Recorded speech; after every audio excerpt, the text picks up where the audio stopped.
वारंवार असं लक्षात येतं की अनेकांनी एखाद्या आमिषापोटी असेल किंवा त्यांच्या भोळे भाबडेपणाचा फायदा घेऊन कोणी त्यांचा धर्म बदलला, म्हणजेच पूजा पद्धती बदलली, नावं बदलली, तरी सरकारी कागदपत्रांवर मात्र ते ज्या जातीचे आहेत त्याच जातीत असल्याचे दाखवतात आणि सरकारी सवलती मिळवतात. पण आता असा लाभ घेणाऱ्यांना एकतर ते ज्या जातीतले आहेत त्या जातीतल्याच पूजा पद्धती कराव्या लागतील किंवा त्यांनी जो धर्म स्वीकारला आहे त्याची सरकारी नोंद करावी लागणार आहे. याबाबत एक महत्त्वाचा निकाल अलाहाबाद उच्च न्यायालयाने दिलाय. धर्मांतर करूनही आरक्षण मिळवण्याचा प्रयत्न करणं ही संविधानाची फसवणूक असल्यानं न्यायालयाने स्पष्ट केले.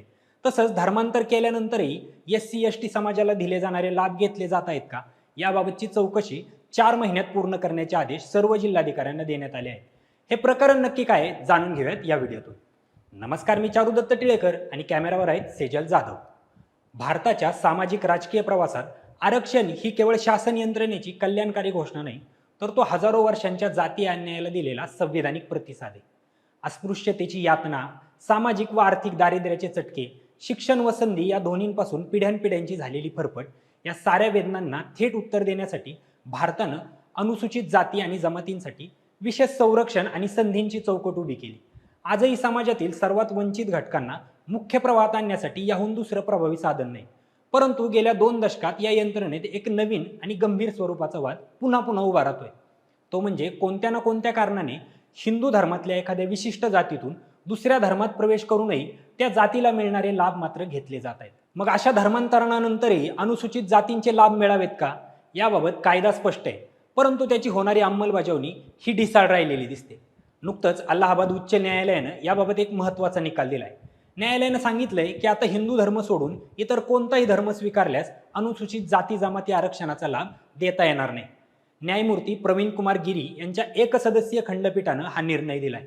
न्यायमूर्ती म्हणाले की हिंदू धर्माचा त्याग करून ख्रिश्चन किंवा इतर कोणताही धर्म स्वीकारल्यास आरक्षणाचा हक्क आपोआप संपतो. शीख, बौद्ध, जैन आणि आर्य समाजी हे हिंदू परंपरेत येतात, तर मुस्लिम, ख्रिश्चन, पारसी आणि ज्यू धर्मियांना हिंदू मानता येत नाही, असंही त्यांनी स्पष्ट केले. उत्तर प्रदेशातल्या महाराजगंज जिल्ह्यात एका व्यक्तीनं ख्रिश्चन धर्म स्वीकारूनही स्वतःला हिंदू म्हणून दाखवल्याच्या प्रकरणाची चौकशी चालू होती. त्या दरम्यान न्यायालयानं हा निकाल दिलाय.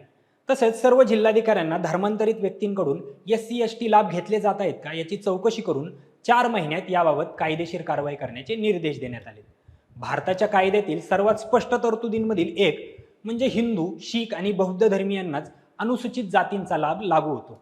यामागचं तत्व सुद्धा अगदी सोपं आहे. ते म्हणजे अस्पृश्यता ही धार्मिक व्यवस्थेची परिणिती नसून हिंदू समाजाच्या जातीय रचनेचा ती परिणाम होती. शीख आणि बौद्ध परंपरेत धर्मांतर केलेल्या दलितांना त्या अन्यायाचा जाच सहन करावा लागला, म्हणून त्यांनाही याचा लाभ देण्यात आला. मात्र आज अनेक लोक अन्य धर्म स्वीकारूनही जातींना मिळणाऱ्या सवलती घेत आहेत.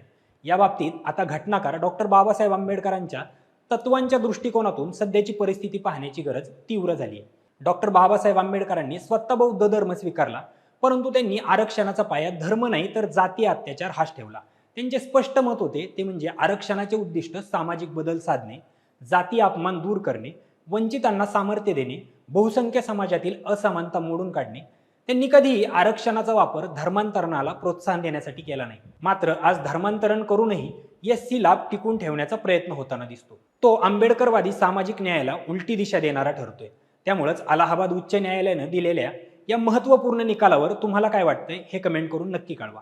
व्हिडिओला लाईक करा, शेअर करा आणि MahaMTVच्या YouTube चॅनेलला सबस्क्राईब करायला विसरू नका. धन्यवाद.